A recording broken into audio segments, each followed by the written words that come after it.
আসসালামু আলাইকুম, আমন্ত্রণ জানাচ্ছি মাই টিভি রাতের সংবাদে। সাথে আছি আমরা দুজন, আমি নুসরাত জাহান মুন, মেহেদী হাসান খান। আর শুরুতেই থাকছে সংবাদ শিরোনাম। করোনাকালে সেনাবাহিনীর ভূমিকা প্রশংসনীয় বললেন প্রধানমন্ত্রী। নবীন সেনাদের সততা ও দেশপ্রেম নিয়ে দায়িত্ব পালনের আহ্বান। ব্রিটেনে নতুন শনাক্ত করোনা জিনোমের উপস্থিতি মিলেছে বাংলাদেশে। অক্সফোর্ডের ভ্যাকসিন অনুমোদনের অপেক্ষায় জানালেন স্বাস্থ্যমন্ত্রী। শঙ্কার মধ্যেই ব্রিটেন থেকে দেশে ফিরলেন 2 শতাধিক যাত্রী। প্রয়োজনে লন্ডনের ফ্লাইট চলাচল বন্ধ করা হবে জানিয়েছেন বিমান প্রতিমন্ত্রী।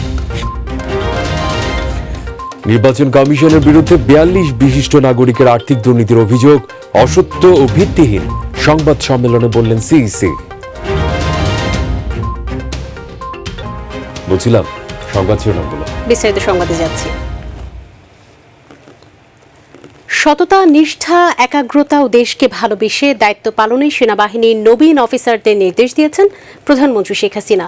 সকালে চট্টগ্রামের ভাটিয়ারীতে রাষ্ট্রপতি কুচকাওয়াজে ভার্চুয়ালি যোগ দিয়ে প্রধানমন্ত্রী এই নির্দেশ দিয়েছেন। এ সময় করোনায় সেনাবাহিনীর ভূমিকার প্রশংসা করে প্রধানমন্ত্রী মানুষের জীবনমান উন্নয়নে কাজ করার জন্য আহ্বান জানান। সাইদুর রহমান আবিরের রিপোর্ট। বাংলাদেশ মিলিটারি একাডেমির ৭৯তম দীর্ঘমেয়াদী কোর্সের অফিসার ক্যাডেটদের কমিশনিং উপলক্ষে চট্টগ্রাম ভাটিয়ারীর মিলিটারি একাডেমিতে রাষ্ট্রপতি কুচকাওয়াজ অনুষ্ঠিত হয়। অনুষ্ঠানে গণভবন থেকে ভার্চুয়ালি যুক্ত হন প্রধানমন্ত্রী শেখ হাসিনা। এবার সেনাবাহিনীর কমিশনপ্রাপ্ত 3 জন ফিলিস্তিনি ও 1 জন শ্রীলঙ্কান সহ মোট 120 জন ক্যাডেট শপথ নেন। নবীন কর্মকর্তাদের উদ্দেশ্যে দেয়া ভাষণে দেশের স্বাধীনতা, সার্বভৌমত্ব রক্ষায় সেনাবাহিনীর সকল সদস্যকে নিষ্ঠার সাথে দায়িত্ব পালনের নির্দেশ দেন সরকার প্রধান। কাঙ্ক্ষিত কমিশন প্রাপ্তির মাধ্যমে তোমরা বাংলাদেশ সেনাবাহিনীর একজন গর্বিত অফিসার হিসেবে যোগদান করতে যাচ্ছ। সুতরাং এই দায়িত্ব পালনকালে আমি মনে করি তোমাদের সব সময় একথা মনে রাখতে হবে যে দেশকে ভালোবাসতে হবে, দেশের জন্য কর্তব্য পালন করতে হবে। কারণ তোমরা যে শপথ গ্রহণ করেছো, এই শপথ গ্রহণের মধ্য দিয়ে তোমাদের এদেশের স্বাধীনতা, সার্বভৌমত্ব রক্ষার জন্য বিরাট দায়িত্ব কাঁধে পড়লো। সে কথাটা সবসময় মনে রাখতে হবে। যে কোনো দুর্যোগে মানুষের পাশে দাঁড়ানোর আহ্বান জানান প্রধানমন্ত্রী। আমি বলবো যে এই করোনা মোকাবেলায় আমাদের সেনাবাহিনী সারা বাংলাদেশের বিভিন্ন এলাকায় মানুষকে সচেতন করা, মানুষের পাশে দাঁড়ানো, তাদের সাহায্য করা এবং বিরাট অবদান তারা রেখে যাচ্ছেন। আর এটা করতে যেয়ে অনেকেই অসুস্থ হয়েছেন, কেউ সুস্থ হয়েছেন, কেউ হয়তো মৃত্যুবরণ করেছেন। যারা মৃত্যুবরণ করেছে তাদের আত্মার মাগফিরাত কামনা করি এবং তাদের শোক সন্তপ্ত পরিবারের প্রতি আমার সমবেদনা জানাই, সহমর্মিতা জানাই। করোনাকালীন সশস্ত্র বাহিনীর ভূমিকার প্রশংসা করেন প্রধানমন্ত্রী। সবাইকে মহামারী থেকে রক্ষায় সতর্ক থাকার আহ্বান জানান তিনি। একটা ভাইরাস, এর হাত থেকে যেন আমাদের বাংলাদেশ এবং বাংলাদেশের জনগণ এবং সারা বিশ্ব এবং প্রবাসী যারা সকলে মুক্তি পায়। সাইদুর রহমান আবির, মাই টিভি, ঢাকা। ব্রিটেনে শনাক্ত হওয়া করোনার নতুন ধরনের সঙ্গে মিল আছে এমন জিনোমের উপস্থিতি পাওয়া গেছে বাংলাদেশে। এই তথ্য নিশ্চিত করেছে বাংলাদেশ বিজ্ঞান এবং শিল্প গবেষণা পরিষদ, বিসিএসআই এর জিনোমিক গবেষণাগার ল্যাব। বিসিএসআই জানায়, গত নভেম্বরের শুরুতে বিসিএসআইআর করোনার 5টি নমুনার জিনোম সিকোয়েন্সিং করে। তাতে পাওয়া মিউটেশনের সঙ্গে যুক্তরাজ্যের নতুন বৈশিষ্ট্যের করোনা ভাইরাসের মিল রয়েছে। এ নিয়ে ইতোমধ্যেই কাজ শুরু করেছে বিসিএসআইআর।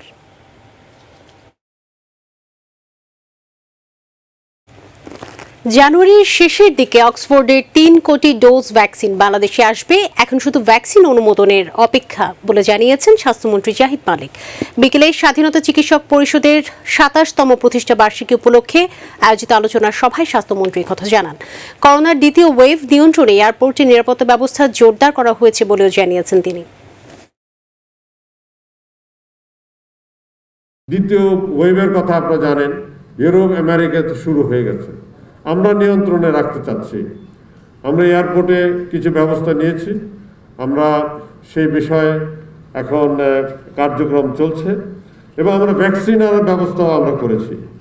ভ্যাকসিন আনার জন্য আপনারা জানেন 3 কোটি ডোজ আমরা অক্সফোর্ড ভ্যাকসিন নিয়ে আসতেছি। যুক্তরাজ্যে নতুন ধরনের করোনা ভাইরাস শনাক্তের পর শঙ্কার মধ্যে লন্ডনের হিথ্রো বিমানবন্দর থেকে দেশে ফিরলেন 202 জন যাত্রী। বাংলাদেশ বিমানের একটি ফ্লাইটে সকাল 9টায় তারা সিলেটে পৌঁছান। সিলেট ওসমানী বিমানবন্দরে স্বাস্থ্য বিভাগের একটি দল তাদের করোনা সনদ পরীক্ষা করেন। এই সময় সবার করোনা নেগেটিভ সার্টিফিকেট থাকলেও 6 জনের রিপোর্ট নিয়ে স্বাস্থ্য বিভাগের সন্দেহ হয়। তাদের সেনাবাহিনীর জিম্মায় প্রাতিষ্ঠানিক কোয়ারেন্টাইনে পাঠানো হয়। বাকি 159 জনকে বাড়ি যাবার অনুমতি দিয়ে 7 দিন হোম কোয়ারেন্টিনে থাকতে বলা হয়েছে। আর 37 জন ঢাকায় শাহজালাল আন্তর্জাতিক বিমানবন্দরে পৌঁছান। ওনাদের সাথে কোভিড সার্টিফিকেট ছিল, তার মধ্যে 6 জন যাত্রীর ক্ষেত্রে আপত্তি আছে হেলথ বিভাগের। ওনারা সেই সার্টিফিকেটটাকে অ্যাকসেপ্ট করতে পারছেন না আপাতত, কিন্তু সেটার উপরে কাজ চলছে। যুক্তরাজ্য থেকে আসা যাত্রীদের করোনা সনদ থাকলেও 7 দিন কোয়ারেন্টিনে থাকতে হবে বলে জানিয়েছেন বেসামরিক বিমান ও পর্যটন প্রতিমন্ত্রী মাহবুব আলী। দুপুরে হযরত শাহজালাল আন্তর্জাতিক বিমানবন্দরে নিরাপত্তা মহড়া অনুষ্ঠান শেষে সাংবাদিকদের তিনি কথা বলেন। প্রতিমন্ত্রী বলেন, পরবর্তী নির্দেশ না দেওয়া পর্যন্ত যুক্তরাজ্যের সঙ্গে বিমান চলাচল অব্যাহত থাকবে, তবে প্রয়োজনে লন্ডনের ফ্লাইট বন্ধ করা যেতে পারে।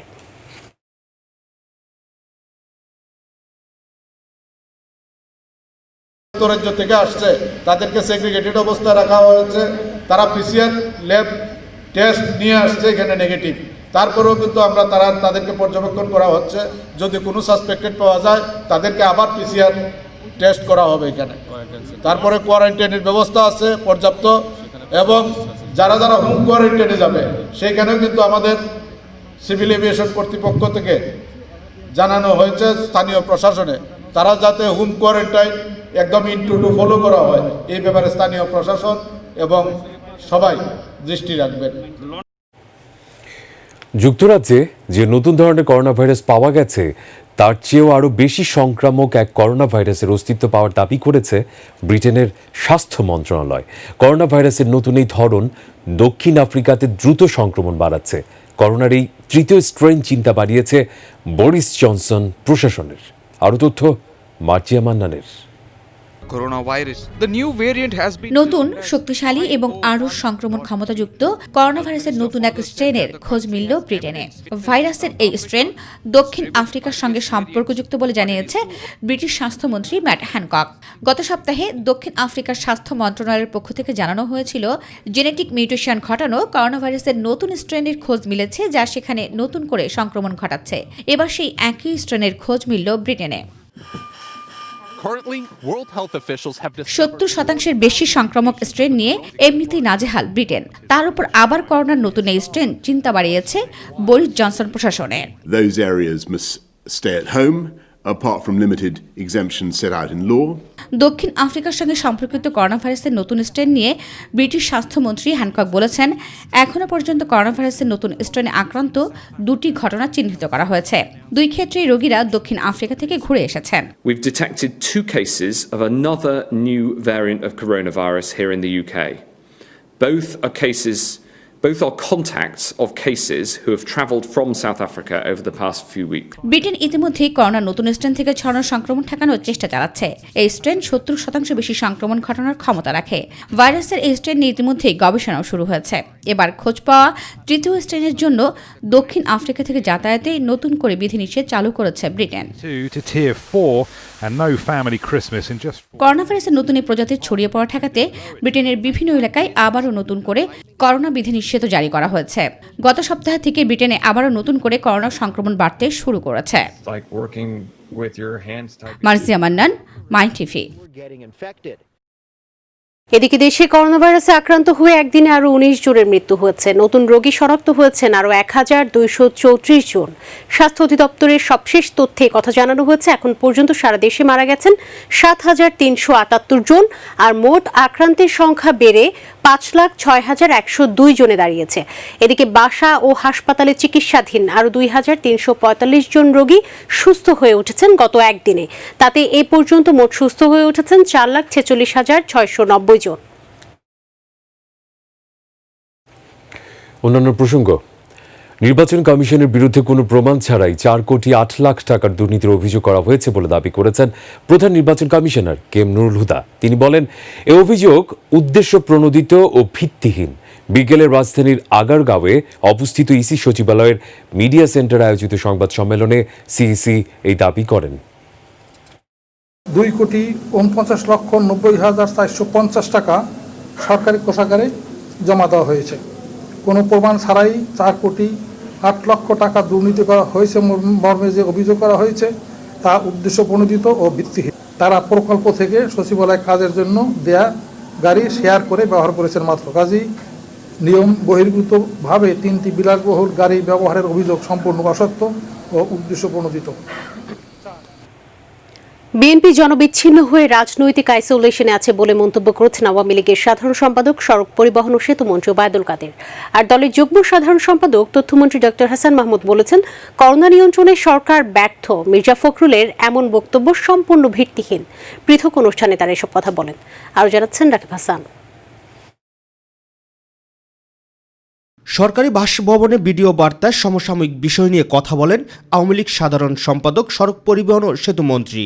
ইতিমধ্যে করোনা দ্বিতীয় ঢেউ মোকাবিলা সরকার প্রস্তুতি নিয়েছে।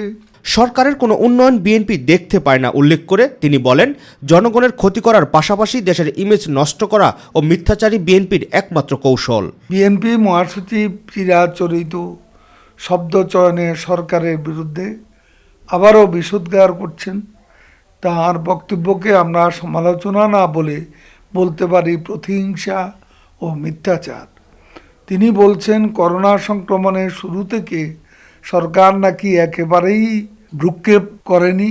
ফখরুল সাহেবরা জনবিচ্ছিন্ন হয়ে রাজনৈতিক আইসোলেশনে থাকেন বলেই সরকারের কোনো কাজই দেখতে পান না। লন্ডন সহ বিভিন্ন দেশের ফ্লাইটের বিষয়ে সরকার সজাগ রয়েছে বলে জানান ওবায়দুল কাদের। ফ্লাইটের বিষয়ে সরকার সজাগ রয়েছে। লন্ডন ঢাকা লন্ডন ফ্লাইটের বিষয় পরিস্থিতি ক্লোজলি মনিটর করা হচ্ছে। সচিবালয় প্রেস ব্রিফিংয়ে করোনা নিয়ন্ত্রণে অন্য দেশের তুলনায় বাংলাদেশের অবস্থা অনেকটা ভালো দাবি করেন তথ্যমন্ত্রী। মির্জা ফখরুল সাহেব আলমগীর সাহেবকে বলবো, উনি তো শিক্ষিত মানুষ। আমি সবিনয়ে তাকে অনুরোধ জানাবো, আশেপাশের দেশগুলোতে করোনায় কি পরিমাণ মৃত্যু বা করোনা শনাক্তের হার কতটুকু সেটি একটু বিশ্লেষণ করে দেখার জন্য। করোনা নিয়ন্ত্রণ করার ক্ষেত্রে আশেপাশের দেশগুলো থেকে অনেক বেটার পজিশনে আছে। আমরা সম্মিলিত প্রচেষ্টা যদি অব্যাহত রাখি, জনগণ স্বাস্থ্যবিধি মেনে চলে, তাহলে এই করোনার দ্বিতীয় ঢেউও আমরা সঠিকভাবে প্রথম ঢেউয়ের মতো মোকাবেলা করতে পারবো বলে আমরা আশা করছি। টেলিভিশন চ্যানেলের জনপ্রিয়তা মূল্যায়নে টিআরপির ভূমিকায় অনেক অসঙ্গতি ও অনিয়ম রয়েছে মন্তব্য করে এজন্য কমিটি গঠন করার কথা জানান ডক্টর হাসান মাহমুদ। আমরা আগামী সপ্তাহে এই টিআরপি কিভাবে নির্ধারিত হবে সেটির জন্য অর্থাৎ কৌশল প্রণয়নের জন্য একটি কমিটি গঠন করে দিব। সেই কমিটি নির্ধারণ করবে কিভাবে টিআরপি নির্ধারিত হবে। রাকিব হাসান, মাই টিভি, ঢাকা। ভারতের সঙ্গে রাখি বন্ধনে আবদ্ধ থাকার কথা বললেও সীমান্ত হত্যা সহ জনগণের অধিকারের বিষয়ে সরকারের কোনো কথা নেই বলে মন্তব্য করেছেন বিএনপির যুগ্ম মহাসচিব রুহুল কবির রিজভী আহমেদ। তিনি বলেন, জনগণের ভোটে নির্বাচিত নয় বলেই তারা এসব বিষয়ে প্রতিবাদ জানান না। কুড়িগ্রামে বিএনপির প্রার্থীর পক্ষে প্রচারণা চালানোর সময় রিজভী এসব মন্তব্য করেন। বন্ধনে আবদ্ধের কথা আপনি গল্প শোনাচ্ছেন, অথচ তিস্তা নদীতে পারি নাই, ধল্লা নদীতে পারি নাই, ব্রহ্মপুত্রে পারি নাই, আর প্রতিদিন সীমান্তে আবার বাংলাদেশি ভাইকে হত্যা করছে। তার জন্য আপনারা হেফাজতে ইসলামের বিরুদ্ধে সরকার মামলা করেনি, মামলা করেছে তাদেরই সংক্ষুব্ধ একটি পক্ষ, যেখানে সরকারের কিছু করার নেই বলে মন্তব্য করেছেন স্বরাষ্ট্রমন্ত্রী আসাদুজ্জামান খান কামাল। খাগড়াছড়ি আঞ্চলিক পাসপোর্ট অফিসে খাগড়াছড়ি, রাঙ্গামাটি, বান্দরবন, কক্সবাজার, নারায়ণগঞ্জ ও চাঁদপুরের ই পাসপোর্ট সেবা কার্যক্রমের উদ্বোধন করে মন্ত্রী একথা বলেন। পার্বত্য চট্টগ্রাম প্রসঙ্গে মন্ত্রী বলেছেন, পাহাড়ে আর রক্ত নয়, শান্তির সুবাতাস ছড়াতে চায় সরকার। এটা নাগরিক অধিকার। আপনি যদি সংক্ষুব্ধ হন, আপনি যদি মনে করেন আপনার অধিকার ক্ষুণ্ণ হয়েছে, আপনি যদি মনে করেন আপনার উপর অন্যায় হয়েছে, আপনি মামলা করতে পারেন। মামলা সরকার করে নাই, আপনারা সেটা নিশ্চয়ই জানেন। তারা যারা মনে করেন তারা সংক্ষুব্ধ হয়েছেন, যারা মনে করেন অন্যায় হয়েছে, তারা মামলা করেছে। তারা মামলা উঠিয়ে নিলে আমাদের তো কিছু করা নাই, আমরা সরকার এই মামলা করেনি। খ্রিস্টীয় ধর্মাবলম্বীদের সবচেয়ে বড় ধর্মীয় উৎসব বড়দিন আগামীকাল। কেক কেটে আনন্দ ঘন পরিবেশের মধ্য দিয়ে দিনটি উদযাপন করে দেশের খ্রিস্টান সম্প্রদায়। সন্ধ্যায় বড়দিন উদযাপনের সার্বিক নিরাপত্তার সর্বশেষ প্রস্তুতি দেখতে কাকরাইল চার্চে আসেন ডিএমপি কমিশনার শফিকুল ইসলাম। পরিদর্শন শেষে তিনি সাংবাদিকদের জানান, বড়দিন উপলক্ষে নেওয়া হয়েছে 4 স্তরের নিরাপত্তা ব্যবস্থা। প্রতিবেদন মুবাল্লিক করিমের। 2000 বছরের বেশি সময় আগে এই ধরনীতে মানব হয়ে জন্মেছিলেন স্বয়ং ঈশ্বরপুত্র যীশু খ্রিস্ট। মানুষকে দেখান পাপ মুক্তির পথ, দেখান আলোর পথের দিশা। যীশু খ্রিস্টের জন্মদিনকে ঘিরে সাজ সাজ রব খ্রিস্ট সম্প্রদায়ের মধ্যে। রাজধানীর ফার্মগেট গির্জাতে ছিল আলোকসজ্জা। সবাই প্রস্তুত যিশুর আগমনকে বরণ করে নিতে। খ্রিস্টযোগে একত্র সবাই, তবে করোনার কারণে মানতে হয়েছে বিধিনিষেধ। যীশু খ্রিস্টের এই জন্মদিনে মানবতার ডাক ধর্মগুরুর প্রার্থনায়, প্রার্থনা করোনা থেকে উত্তরণে। তোমাদেরকে মিনতি করি, আমাদের প্রভু পরমেশ্বরের কাছে আমার জন্য প্রার্থনা করো। করুণাময় পিতা, আমাদের পাপ ক্ষমা করুন এবং আমাদের শাশ্বত জীবন দান করুন। তবে এবার সব গির্জায় নেই বর্ণিল শোভা। বাহ্যিক সাজসজ্জা হয়ে থাকে আলোকসজ্জা, এই বছর সেটা আমাদের এখানে করা হয়নি। দ্বিতীয়ত হলো আমরা জোর দিয়েছি আধ্যাত্মিকভাবে, যে অন্তরের দৃষ্টি আমরা দিয়েছি। এদিকে খ্রিস্টমণ্ডলীর সর্বোচ্চ এই উৎসবকে ঘিরে নেওয়া হয়েছে বাড়তি নিরাপত্তা ব্যবস্থা। প্রতিটা গেটে আমাদের ইউনিফর্ম পুলিশ আছে, তাদের স্বেচ্ছাসেবক আছে, সিসিটিভি লাগানো আছে এবং এই প্রতিটা গির্জার আশেপাশে সাদা পোশাকে আমাদের যে ডিএমপির পুলিশ আছে, এটা পাশাপাশি সিটিএসবির থেকেও নিরাপত্তার জন্য সাদা পোশাকে লোক নিয়োগ করা হয়েছে। সবাইকে সম্প্রীতি শৃঙ্খলা বজায় রাখার আহ্বান আইন শৃঙ্খলা বাহিনীর। মুবাল্লিক করিম, মাই টিভি, ঢাকা। হযরত শাহজালাল আন্তর্জাতিক বিমানবন্দরে অনুষ্ঠিত হলো নিরাপত্তা মহড়া। এই মহড়ায় বিমান থেকে উদ্ধার করা হয় বোম, তারপর তা নিষ্ক্রিয়। বিমানবন্দরে নিরাপত্তা দুর্ঘটনা ব্যবস্থাপনা দেশের ভাবমূর্তির সাথে জড়িত। 2 বছর পর পর অনুষ্ঠিত হয় এই ধরনের মহড়া। বিস্তারিত জানাচ্ছেন ড্যানি জং। হযরত শাহজালাল আন্তর্জাতিক বিমানবন্দর থেকে গন্তব্যে যাওয়ার জন্য উড্ডয়নের অপেক্ষায় ফ্লাইট BG-009। যাত্রীরাও উঠে পড়েছেন বিমানে। BG-009 যখন উড্ডয়নের জন্য চূড়ান্তভাবে প্রস্তুত, তখন হঠাৎই খবর এলো বিমানটিতে বোমা রয়েছে। হ্যালো, আসসালামু আলাইকুম, কে বলছেন? আমি কি এটা জানার জন্য ছিলাম, আপনার BG-999 বিমানটিতে একটি বোম রাখা আছে। মুহূর্তে চারপাশে ছড়িয়ে পড়ে আতঙ্ক। এলাকা নিরাপদ করতে অবস্থান নেয় বিভিন্ন বাহিনী। নামিয়ে আনা হয় যাত্রীদের, করা হয় তল্লাশি। বিমানবন্দরের নিরাপত্তার এই মহড়ায় কয়েক মিনিটে এসে উপস্থিত হয় বোমা নিষ্ক্রিয়কারী দল। সন্ত্রাসী হামলা প্রতিহত করতে এসে উপস্থিত হয় বিমান বাহিনীর কাউন্টার টেরোরিজম ইউনিটও। আশপাশ থেকে কেউ কোনো সন্ত্রাসী কার্যক্রম পরিচালনা করছে কিনা তা অনুসন্ধানে আকাশেও চলতে থাকে টহল। এরপর BG-009 বিমানে ঘণ্টাব্যাপী তল্লাশি চালানোর পর উদ্ধার করা হয় বোমাটি। নিরাপত্তা নিশ্চিত করা হয় চারদিকে। বিমানবন্দরের নিরাপত্তায় নিজেদের সক্ষমতা এবং দক্ষতা পরীক্ষায় এমন মহড়া অনেক ভূমিকা রাখবে বলে মনে করেন বেসামরিক বিমান চলাচল কর্তৃপক্ষের চেয়ারম্যান। আমি আজ গর্ববোধ করছি যে আমরা আমাদের যে ক্যাপাসিটি থাকা দরকার, ক্যাপাসিটিটা অর্জন করতে পেরেছি এবং আমরা সেটা আজকে আন্তর্জাতিক মানের যে দক্ষতা আমাদের দরকার সেটা প্রদর্শন করতে পেরেছি এখানে। এবং এটা আপনারা সকলেই অলরেডি অবগত হয়েছেন যে এটা একটা বাধ্যবাধকতা। নিয়ম অনুযায়ী যে কোনো আন্তর্জাতিক বিমানবন্দরে 2 বছর পর পর এ ধরনের মহড়ার বাধ্যবাধকতা রয়েছে। BG-009 ফ্লাইটে প্রায় 1.5 ঘন্টার অভিযানের পর নিষ্ক্রিয় করা হয়েছে বোমা। যদিও বা এটি একটি মহড়া ছিল, তবে একই সাথে এটি একটি উদাহরণ যে এই ধরনের সন্ত্রাসী কর্মকাণ্ডের বিরুদ্ধে রুখে দাঁড়ানোর জন্য সবসময় প্রস্তুত আমাদের বিভিন্ন বাহিনী। ড্যানি জং, মাই টিভি, ঢাকা। দুর্নীতির অভিযোগ আসলে সরকারি কর্মকর্তা সহ যে কোনো ব্যক্তিকে দুর্নীতি দমন কমিশন দুদক জিজ্ঞাসাবাদের জন্য ডাকতে পারবে। বিচারপতি মোহাম্মদ মইনুল ইসলাম চৌধুরী ও বিচারপতি এ কে এম জহিরুল হকের সমন্বয়ে গঠিত হাইকোর্ট বেঞ্চের পর্যবেক্ষণ সহ এই সম্পর্কিত মামলার রায়ের পূর্ণাঙ্গ অনুলিপি আজ প্রকাশ করা হয়েছে। এর আগে ৩রা ডিসেম্বর ক্ষমতার অপব্যবহারের মাধ্যমে জি.কে. শামীমের কাছ থেকে ঘুষ নিয়ে জামিন করানোর বিষয়ে ব্যাখ্যা দিতে দুদকের তলবাদেশের বৈধতা চ্যালেঞ্জ করে ডেপুটি অ্যাটর্নি জেনারেল জান্নাতুল ফেরদৌসী রূপার রিট আবেদন খারিজ করেন হাইকোর্ট।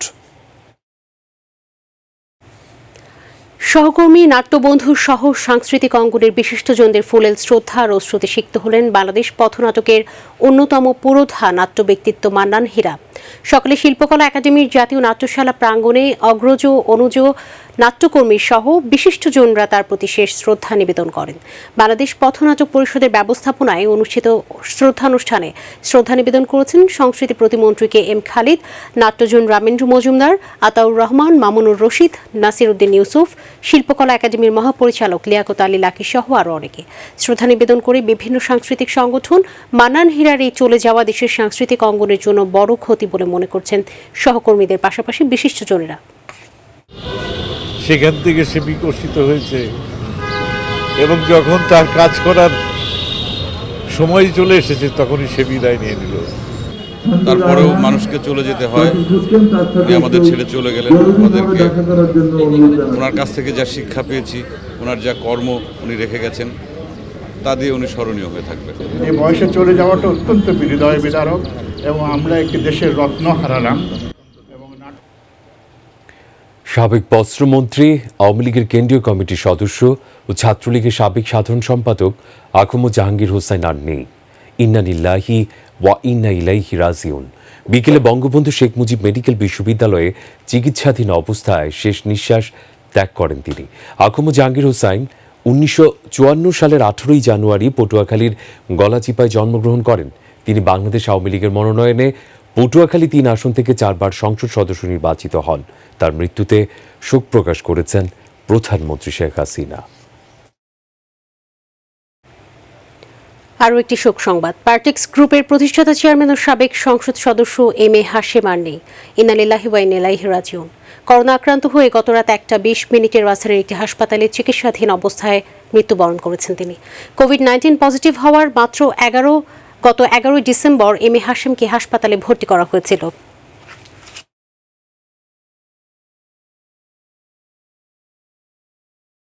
দর্শক, এই ছিল এখনকার সংবাদে।